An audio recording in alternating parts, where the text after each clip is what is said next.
I'm a long-term investor. And as a result of that perspective, my portfolio took a 50% beating this last year. But I'm still a long-term investor, but I want to bring it back into focus. I want to bring it down into the next 365 days.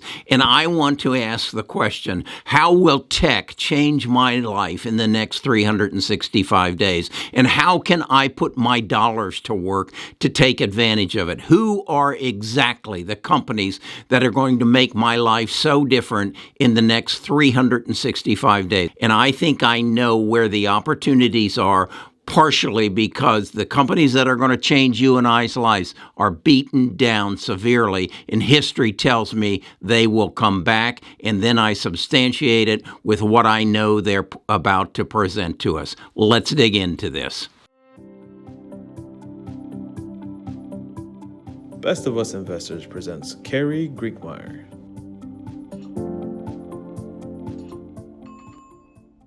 So this weekend, I pick up a copy of the Wall Street Journal, and they're thinking the same way I am. There's an article down here in the exchange section that says, tech that will change our lives in 2023.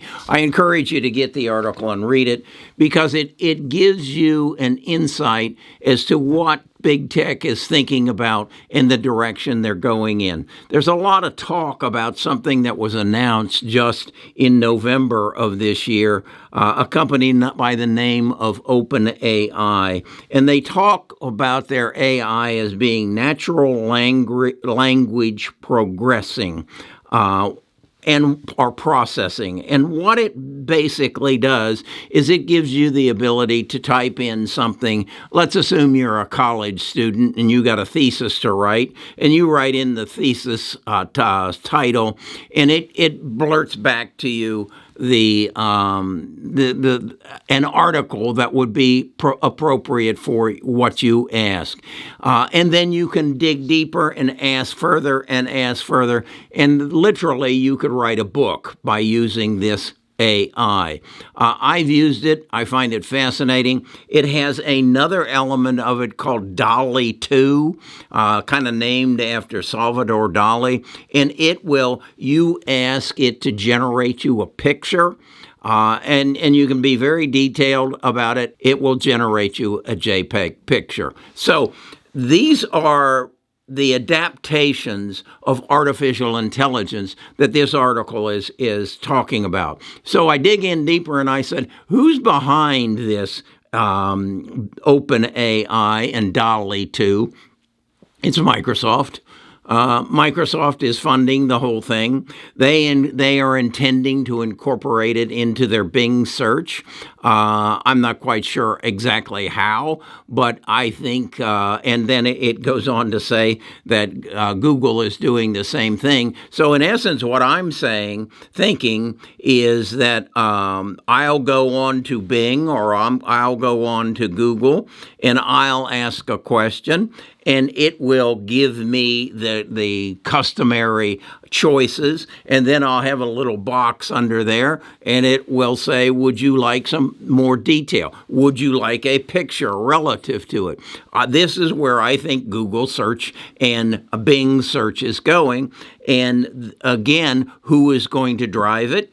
Google and Microsoft. So I'm saying to myself, these are the people who have the money to make this happen. These are the people who have the technology. These are the people who have the data. So why would I desert them just because they were down, 25% or 29% this year? In fact, wouldn't that give me a reason to buy them because they are down 29%? So then I look a little bit further, and the other thing they start talking about is quantum computing.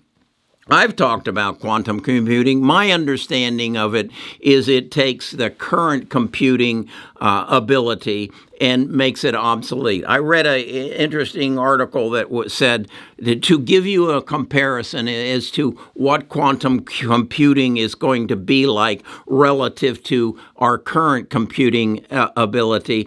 They said, contemplate someone in 1776 coming into 2023 and how they would adapt or how they would see our society. 1776 to 2023, and they're telling me that's the change that quantum computing is going to make in my life. Who's behind quantum computing? Well, the article I read basically said that IBM had what they called a 127, and 127 is the measurement of capacity of this chip. They called it their Eagle chip.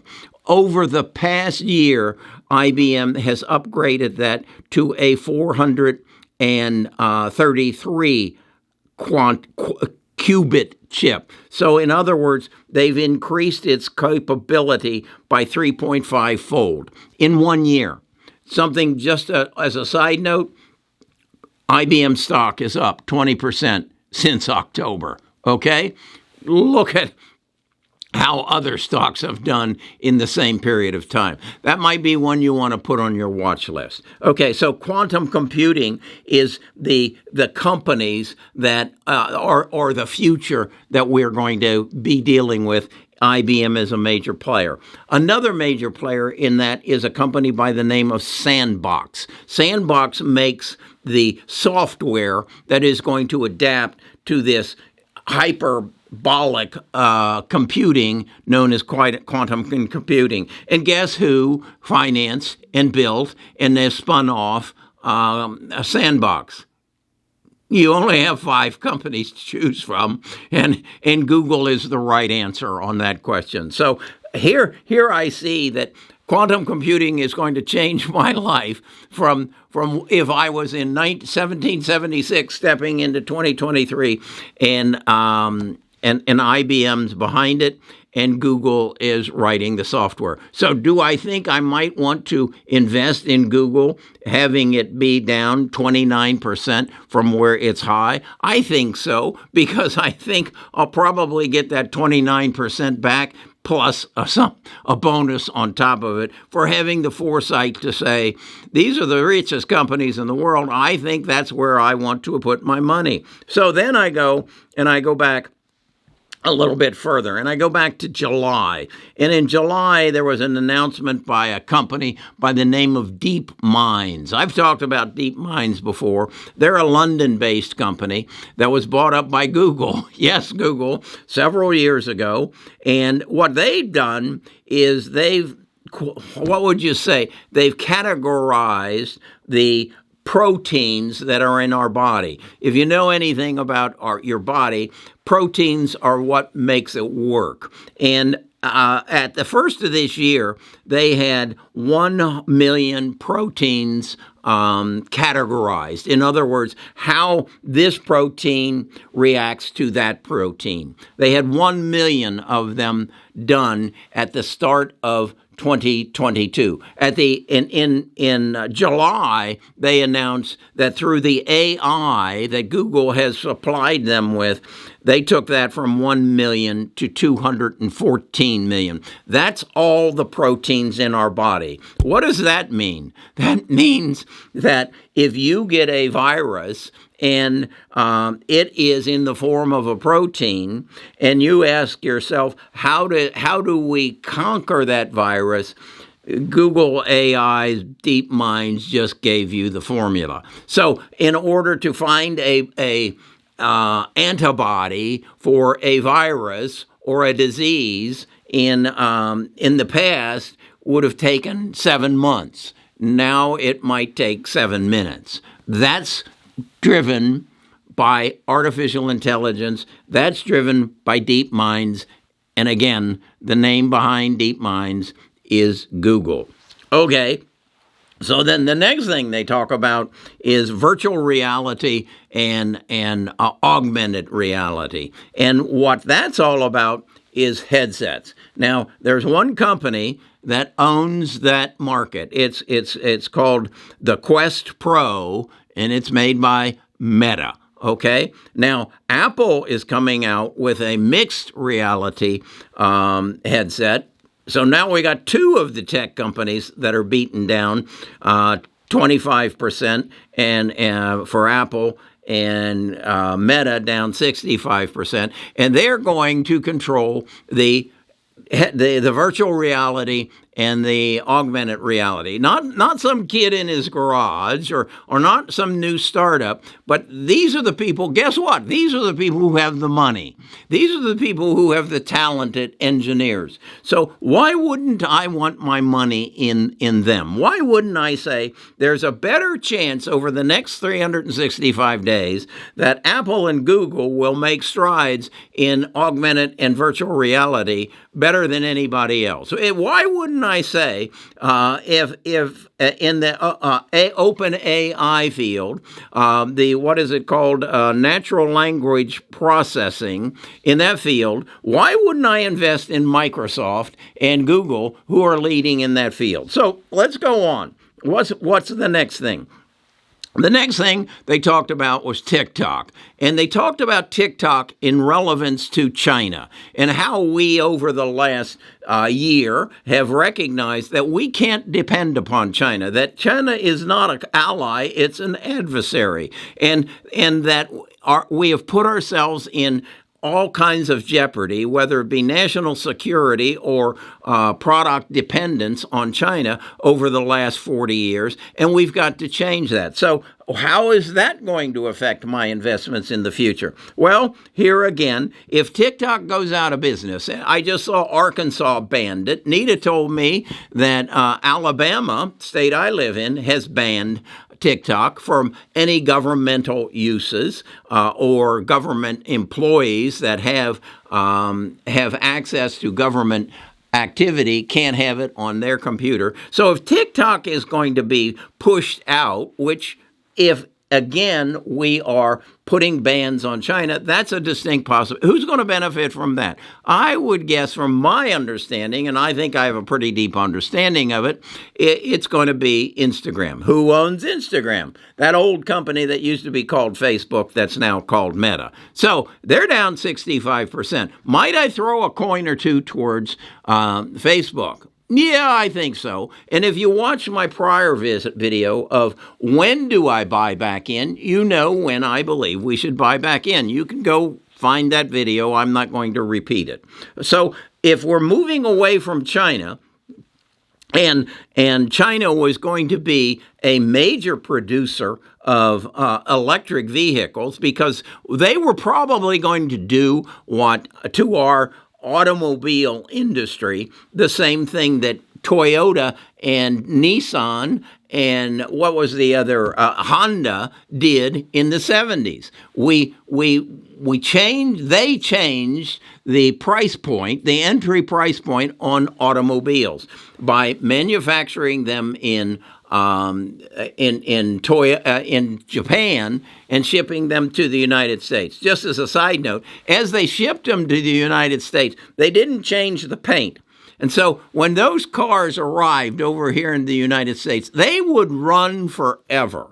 I mean, they made General Motors and Ford and Chrysler look silly because their cars would run forever. They were easy to maintain and they were cheap. But they wouldn't hold paint because of their exposure as they shipped them across the ocean. Well, they've cleared that up. They now hold paint. But go find a 1970 Toyota, and I'll guarantee you the paint ain't on it unless it's been repainted. So that's going to make a change, and we need to invest accordingly. The EV market will grow, but it's not going to grow as fast as we thought because we aren't going to have those cheap EVs available. Then the area that I want to talk to you about is a company by the name of Matter. I was not familiar with Matter, but I've realized that it's a game changer. We all know the emphasis that Amazon, Apple, and Google have put on smart homes. The devices that we can operate through our phone that control the thermostats in our house, control the doorbell and the camera on outside, that control our appliances, that make it a smart home. And each one of them have a platform, Amazon, Google, and Apple. But they aren't interrelated. Well, last year, unbeknownst to me, they got together and formed this alliance under the name of Matter. What Matter basically does is brings this smart home together so that your switches, your appliances, your door locks, your cameras all interact with each other on one platform. Doesn't matter if it's an Apple product, a Google product, or an Amazon product. But again, those are three names that were on my thumbnail that are down this year. Thus, if they're going to dominate and continue to dominate and work together to make this smart home a reality, this is another reason why I want to invest in my big tech companies in 2023. Because again, we are coming out of a depressed market that is going to be driven by disruption and opportunity, and rather than inflation, deflation as this technology comes to fruition. The other areas that I think that are going to be very dominant in this is 3D printing and robotics. Again, two areas that are going to generate not inflation, but deflation. The message I want to deliver is the same message that was delivered by the Wall Street Journal. Tech that will change our lives in 2023. Recognize, and again, I go back and I'm blown away by the thought of someone coming out of the 1700s and being transplanted into 2023. And that's what they're telling me is about to happen as tech changes our world. I have to be invested in it. Luckily, I have about, 40% of my portfolio sitting in cash waiting for the opportunity. And as I said, I think it's going to come in February. Okay, this is going to be an exciting 365 days. I just hope it's more profitable than the past 365 were. And I'm pretty confident it will be. Let's talk more about this tomorrow.